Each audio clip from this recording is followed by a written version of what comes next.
Modern Family. It helped normalize the idea of gay people and just like show me that they're regular human beings. When I was growing up, there wasn't really anything out there for like kids my age to watch that, you know, showed like sexuality, different genders and different like sexes and how different people are. The first TV show that I watched that made me realize I was gay was definitely like Sailor Moon and Kim Possible. I think growing up watching movies and TVs where women fell in love with each other, it helped me realize that, oh, you don't have to be a boy to like love a woman.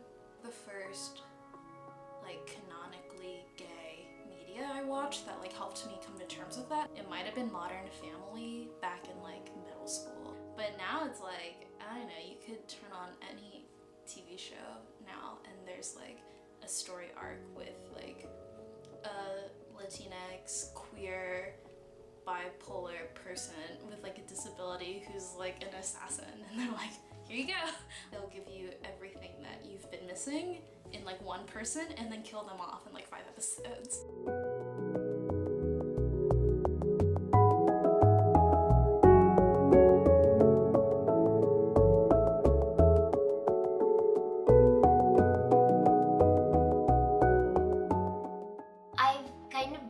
Looking for LGBT representation when it comes to being female and being brown, because it's really hard to find characters like those, so I just end up identifying with other things like people's personality. The first thing that I watched when I was a lot younger, it was a Disney show called Good Luck Charm, and they had the first lesbian parents in it, so that was a big thing for me to see in, you know, a TV show that aired on UK TV.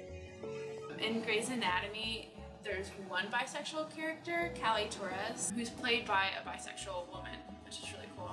It shows that she's interested in women and she's interested in men, not that she's secretly straight or like gay but doesn't want to admit it. It's a real identity that she has. Rosa Diaz is one of like the best portrayals, I think, of like a bisexual person on TV, because it doesn't define her character, and the actress herself is queer, so I don't know, I'm like very grateful that Brooklyn Nine-Nine is still on.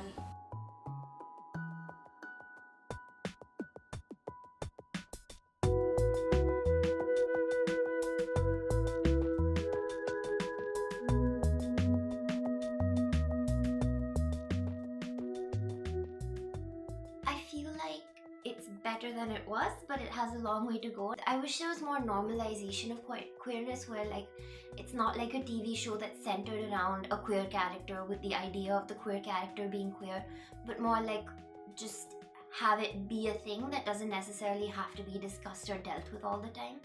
Even representing transgender individuals, because you mostly get the gay man. The US has like so many different shows and they explore so many different things, and they always have something to do with, you know, gay and sexuality and all these things. There's a show called What Will You Do in America where they do all that kind of stuff and they look at gays and look at all the issues they have to face, whereas the UK doesn't really have anything that airs specifically to like help gays and explore like the gender and homosexuality and sexuality itself. When I think more into like the media content that I consume, I feel like I do find good representation. I don't know if that's representative of the media is, or whether I'm choosing to consume that content because it represents LGBTQ people well.